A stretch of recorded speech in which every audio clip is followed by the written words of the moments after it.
আসসালামু আলাইকুম। এটিএন বাংলা সংবাদে সবাইকে স্বাগত জানাচ্ছি। আমি নাইম ফাতু মুবিন। 2024-25 সেশন থেকে ঢাকা বিশ্ববিদ্যালয়ের অধিভুক্ত থাকবে না 7 কলেজ।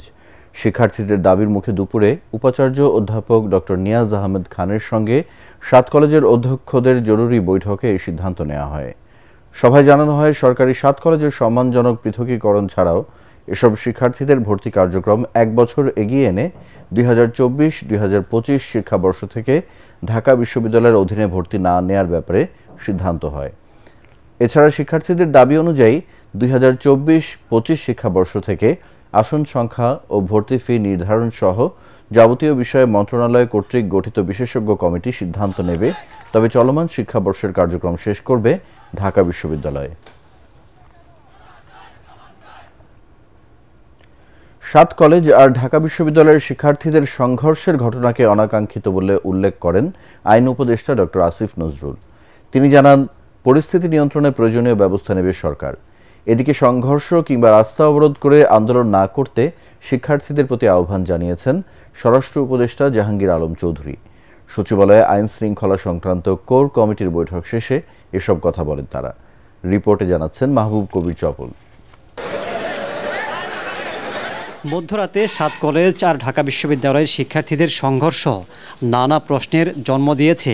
এসব ঘটনাকে অনাকাঙ্ক্ষিত বলছেন আইন উপদেষ্টা।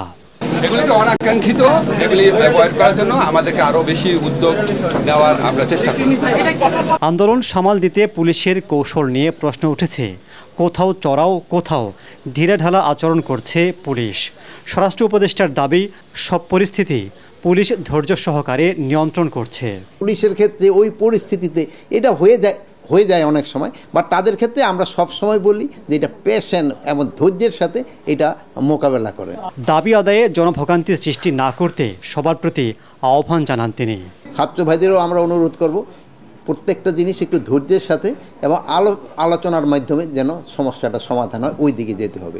রাস্তাটা ব্লক না করে যে জায়গায় ধরেন তাদের মাঠ আছে অথবা আমাদের সরোয়ার্দী উদ্যান আছে, এই সব জায়গায় এসে যদি প্রতিবাদটা করে সবচেয়ে ভালো। তা না হলে রাস্তাঘাটের এইটা বন্ধ করলে একটা যানজটের হয়, এটা কিন্তু জনগণ কিন্তু একটা দুর্ভোগের ভিতরে পড়ে। সরকার আইন শৃঙ্খলা পরিস্থিতির আরও উন্নতির চেষ্টা চালিয়ে যাচ্ছে বলেও জানান স্বরাষ্ট্র উপদেষ্টা। মাহবুব কবির চপল, এটিএন বাংলা, ঢাকা।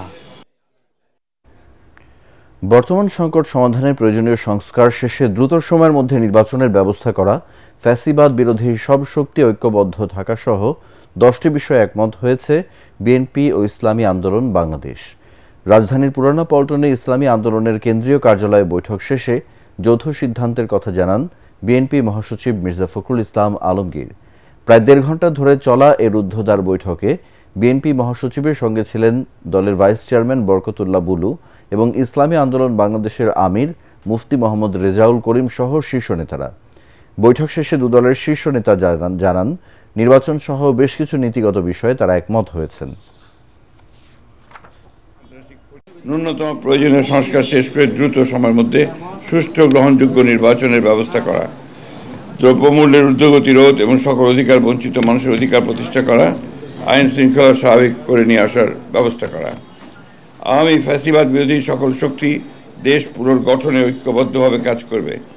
ফ্যাসিবাদ বিরোধী শক্তিগুলো একে অপরের বিরুদ্ধে আঘাত করে কথা বলবে না। আগামীতে যাতে আমেরিকার মতো আর কোনো ফ্যাসিবাদী শক্তি ক্ষমতায় আসতে না পারে, সে ব্যাপারে আমরা রাজনৈতিকভাবে ঐক্যবদ্ধ থাকব।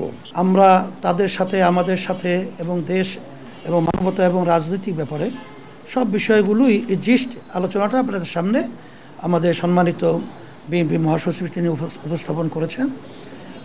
সেটাই আমাদেরও একই কথা। পরবর্তী সংবাদ দেখার আমন্ত্রণ জানিয়ে এখনকার মতো শেষ করছি। এটিএন বাংলার সংবাদ ইউটিউবে দেখতে ব্রাউজ করুন youtube/ATN Bangla News।